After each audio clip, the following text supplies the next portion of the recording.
I would like to take this time to note, this video is not necessarily demanding a pay increase for the strikers. I would prefer it, but that's not what this video is about. This video is about hypocrisy.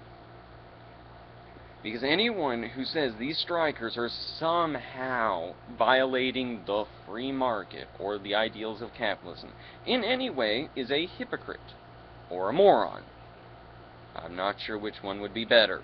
No, we'll go with moron. We'll go with moron because there's a small chance you might be able to educate a moron. A hypocrite knows they're doing wrong. But there's the fact, the ideals of capitalism, how they work, not how they're meant to, otherwise everybody would be paid according to how good they are, and well, we don't have a magic wand to wave to find out. It more or less ends up, those who put in the, I suppose you could say, a mixture of best, hardest, smartest, and most organized work will reap the benefits. The people who know how to game the system will make the benefits.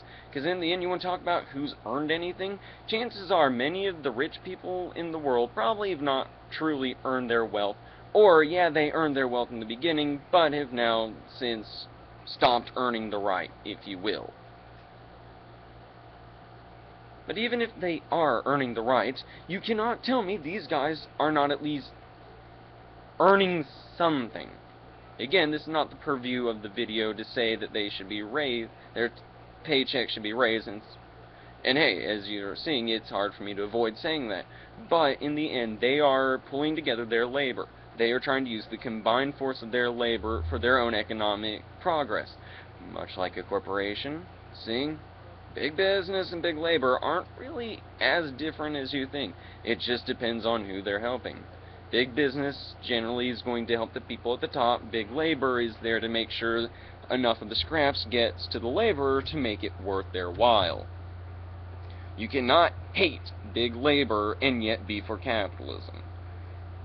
Just in the same way, it'd be kind of weird to hate big business. I mean, I suppose you could come with a good philosophical loophole, but in the end, if you really want to say you are all about the free market, you have to stop complaining about unions.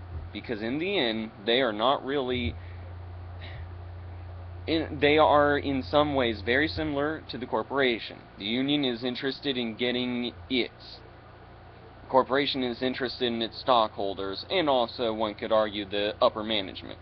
The union is interested in its members getting what's theirs. The strikers are simply utilizing strength of numbers. That is it. They have every right to do this, just as much right as their bosses have to fire them, or cut their pay if they are not currently minimum wage of some form, or hamstring their hours so they can't get benefits.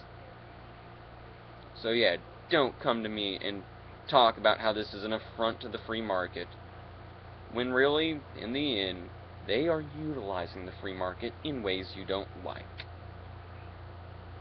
I've seen it, and I agree with this. Fox News, rich people paying rich people to tell you poor people are the problem.